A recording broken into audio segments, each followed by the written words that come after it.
This is a popper. I'm going to make a popper style lure, top water popper.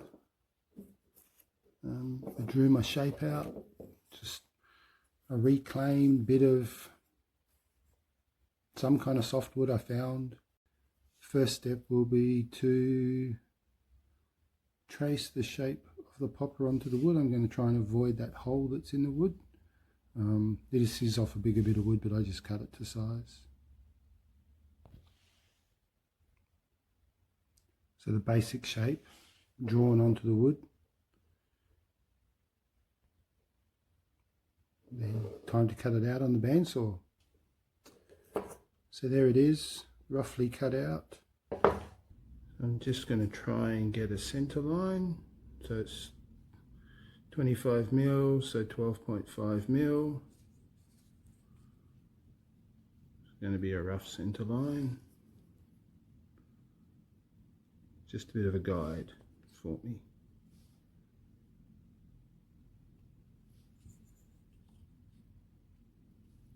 And I always pick one edge and always use that edge, because then I know that it's going to be roughly the same.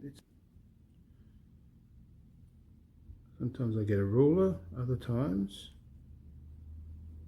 I just do that. Seems to work.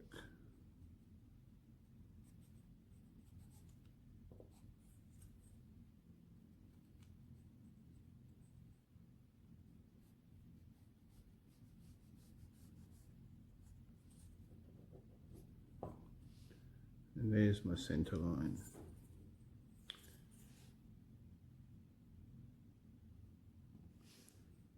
I will also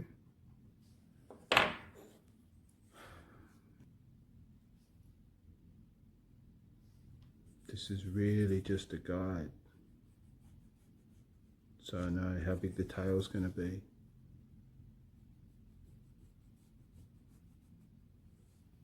What I will do though is rough draw about that all the way around, so when I come to carve it, I've got a bit of a carving guide. It's not perfect, I'll kind of go to that line, or go near that line when I'm carving it.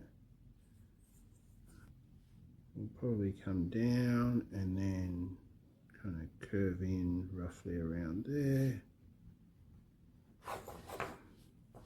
So you can see there's a rough line there, and I really just rough it in. About there we start to come in. I will, when I carve it, I will make it more symmetrical and more even. And I'll probably put a little bit more shape into it. So I might even come out a bit here and then kind of curve in, give it a bit of a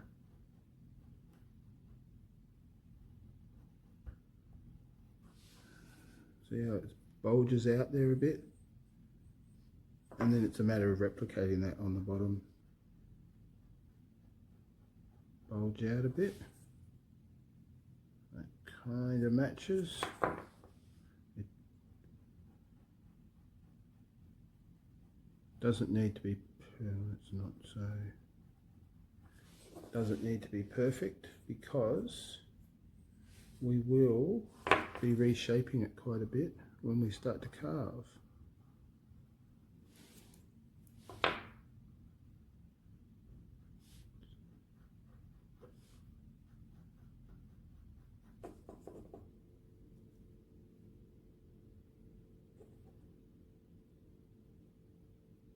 Try to go as close to the edge as possible and draw in a circle.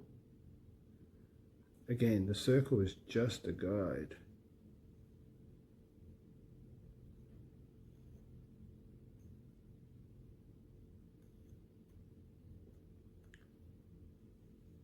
For when I hollow out its mouth.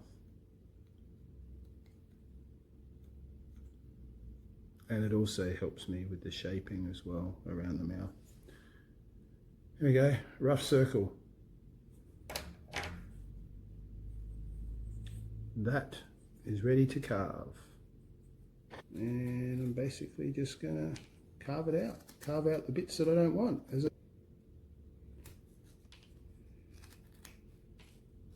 this is fairly light wood. We'll weigh it in a minute once I've finished carving.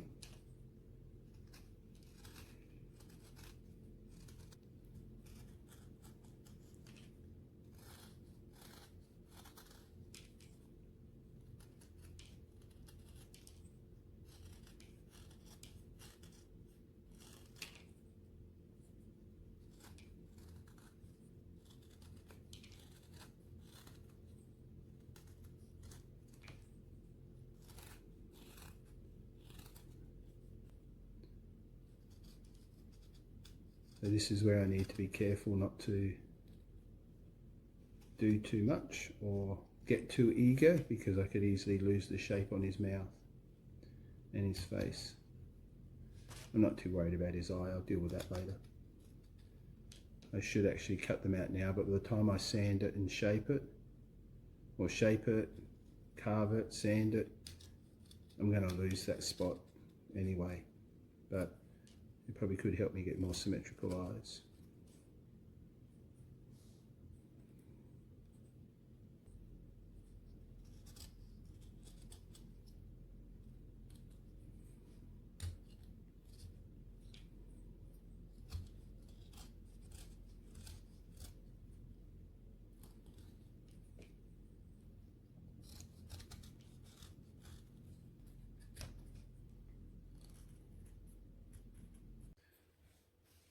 So we've got the rough shape. We've even carved a bit of the mouth out. I did change the shape slightly. I put some extra, I think that's going to be cool. I want to just finalise this before it's time for sanding.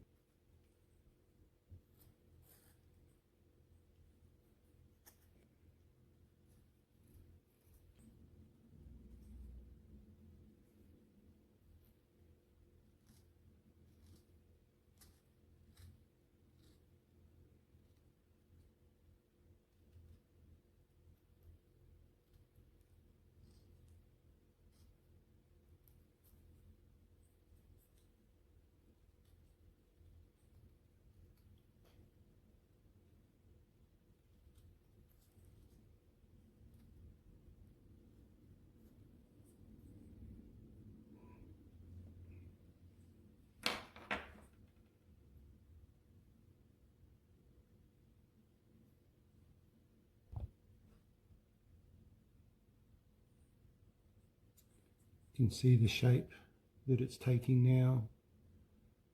Carved out a bit of the mouth. I'm going to Dremel it and smooth it out. Probably Dremel a little bit of the features into the lure. But there's those 4 holes. 3 of them will be used. One is just along the center line. Ballast, hook hanger, and a little bit more ballast at the back. That one is an extra hole where I was going to put ballast, but I decided to put it forward. I'll fill that or sand it out. But it's ready for sanding.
So we've got that roughed in. I will sand it some more once I've drilled the holes for the ballast and do the final sanding and get the final shape together. So the blank weight is 12.1 grams. So once I've weighed the lure, I have a calculator that works out how much weight I need to add to determine whether it's going to be slow sinking, fast sinking, top water. Just give me a guide for how much. Normally with a top water I just guess and put like 5 or 6 or 7 grams, maybe 8 grams in. But to work out the ballast that I need, you need to work out the density of the wood, and the easiest way, I found a calculator online. I'll see if I can find the link and I'll share it in one of the comments below. But I get a sample piece of the wood, so this is just an offcut of the wood. I weigh it, I measure it, length, width, height, and how many grams. And I've got a calculator that I've created from that, where I can just select the different samples. I have a number of different samples of wood there. You can see different samples. So this is sample X. And then I put the blank lure, so the lure is 12.1. And I also try and calculate and put in the wire hanger, bib or hook weight, just so I can work out how much weight I need to add, and try and include the various bits of the attachments I put on, the wire hangers, etc. And I also, the average ceiling paint top coat weight is around 3 grams. Takes about 3 grams of weight. So if I want this to be a neutral or top lure, I can also calculate whether it's fresh or salt water. There is a factor that you can divide it by. For fresh water, probably need about 8 grams in total if I want it to be a top water. And that'll just give it ballast so it sits on top of the water, and that will allow it to float but stay upright. The next step is to drill some holes to add weight in. And there are the holes that I just drilled. Drill press, 4s and a bit. I think it's a 10mm, 4s and a bit, or 12mm. Just drill the holes. They're probably bigger than I need, but I'll add weight in there and then I'll seal them up. Start to take shape. Time to put some eyes on it. We'll just drill the eye holes out.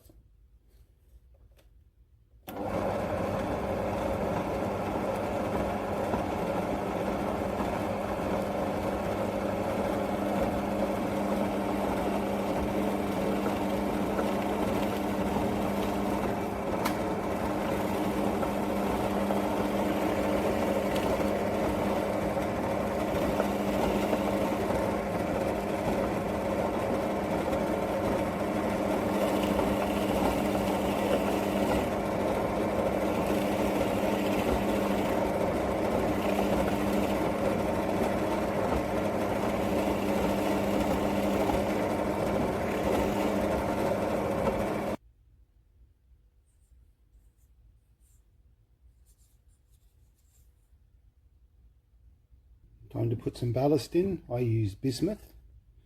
Bismuth is a byproduct of making lead, I think. It's meant to be safer than lead. It's meant to be less toxic to the environment than lead. Comes in a big chunk. I buy it in like a half kilo, a kilo chunk, and break it off. It's quite brittle. Then I melt it down and pour it into the holes, which I melt it down with like a solder pot. I made my own little crucible out of aluminium. It melts at a lower temperature than aluminium, so aluminium's not going to melt. So let's melt it. I pop my lure in a clamp just to stop it rolling around when I'm tipping molten metal into it. I'm going to start with 3 grams at the front and 5 grams at the back, total of 8 grams.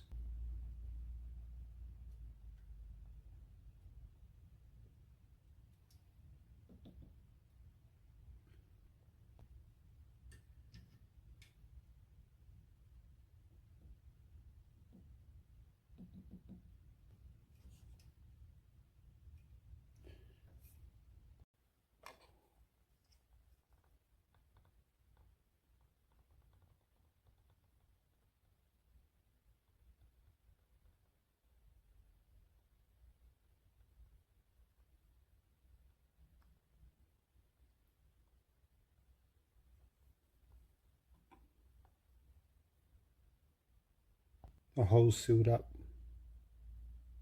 baking soda and super glue.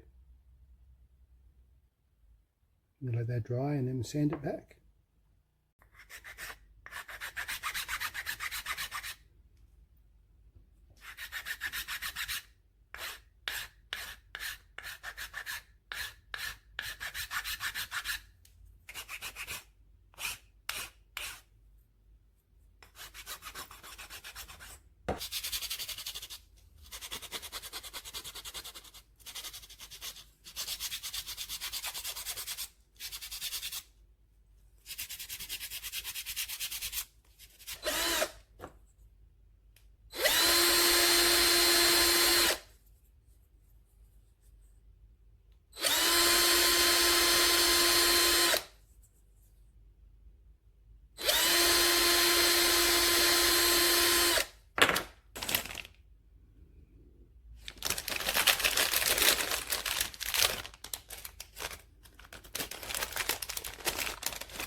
Put the hook hangers and the line tie in, just a bit of super glue.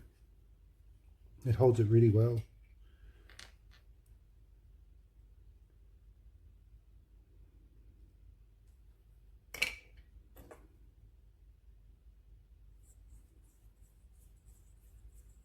These are screw-in ones, got them off Amazon.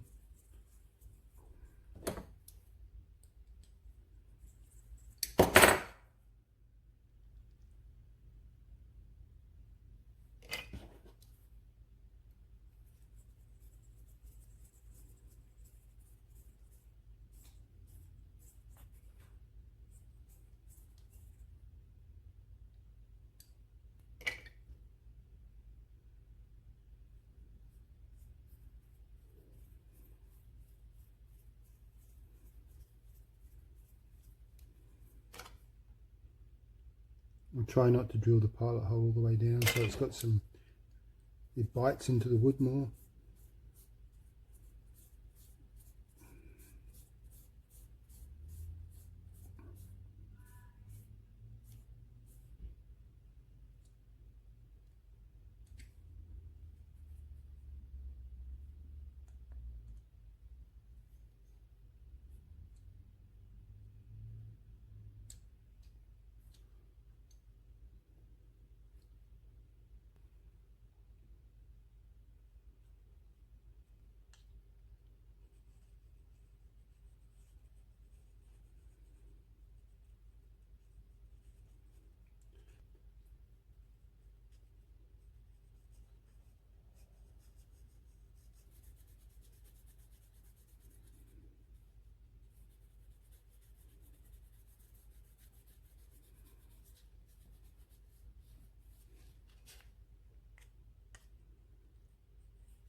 And this is ready for painting.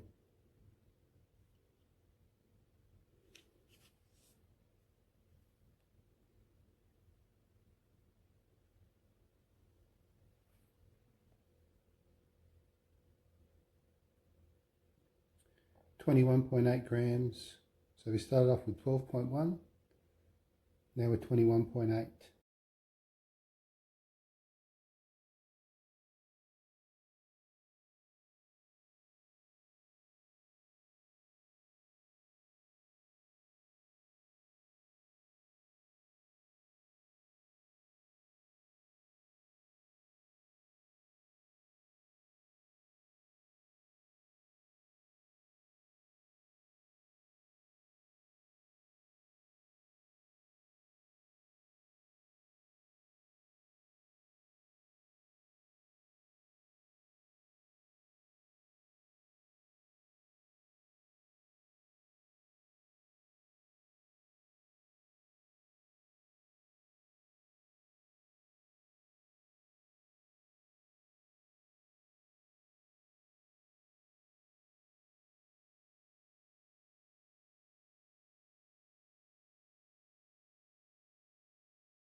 time to put scales on it.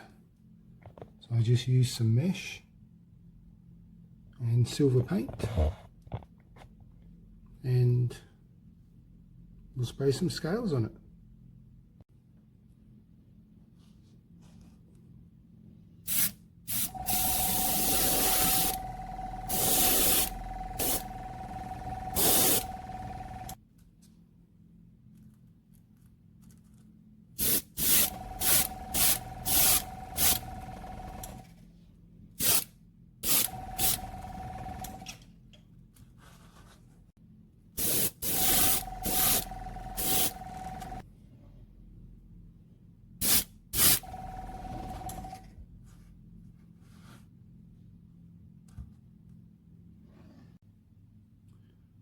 The scales are quite subtle on the sides.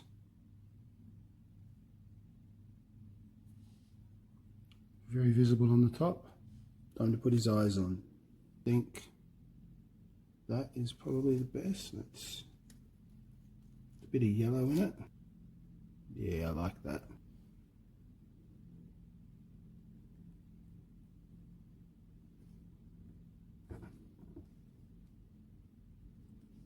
Oh, that's pretty nice. I like it. It's now 22.5 after painting and with the eyes on. Time to put the top coat on. I use a 2-part epoxy resin, and I just decanted it into these bottles. Because I'm only doing one lure, I will only mix up a little bit.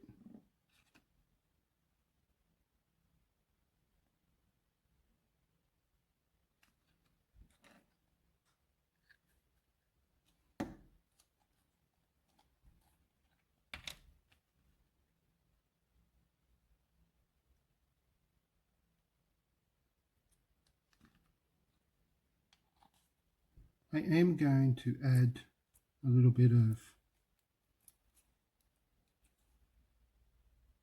this is diamond mica, powdered pigment, just a touch. A little bit goes a long way.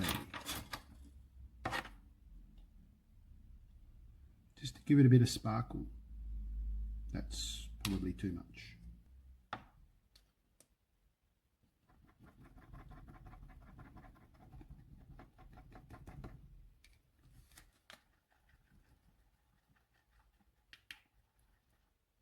I use these little paint brushes. I get them off Amazon for, I think they're like $13 or $15 Australian for 50 of them. Because you can only really use them once when you use epoxy resin. They're quite economical. So let's give him a resin coat.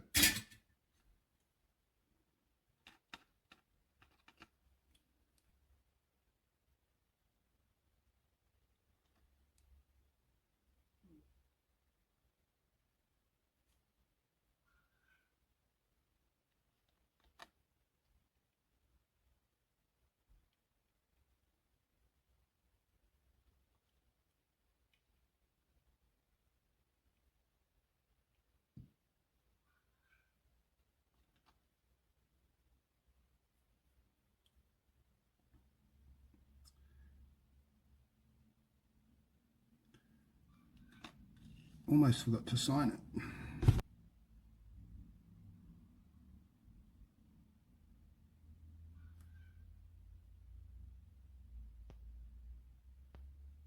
So I just signed it.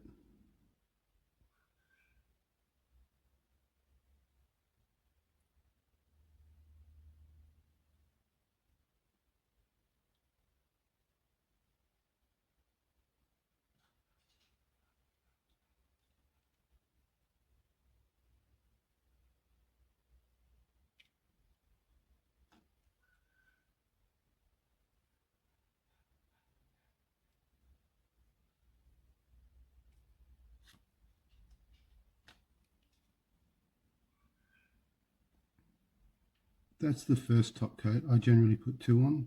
Any mistakes I made, I make, or if the resin doesn't cover fully, I can always correct that. Alright, let's put it in the rotisserie.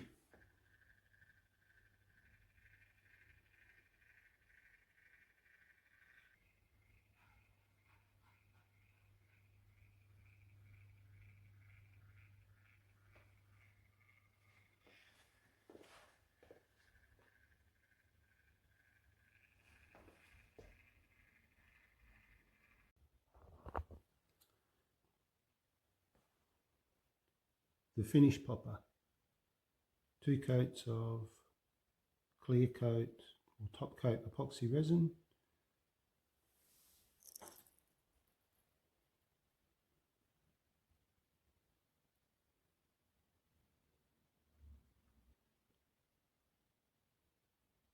and the total weight finished is 26.4 grams. You can really see how it glistens in the sun with the mica in there. I hope you enjoyed watching me make a popper lure.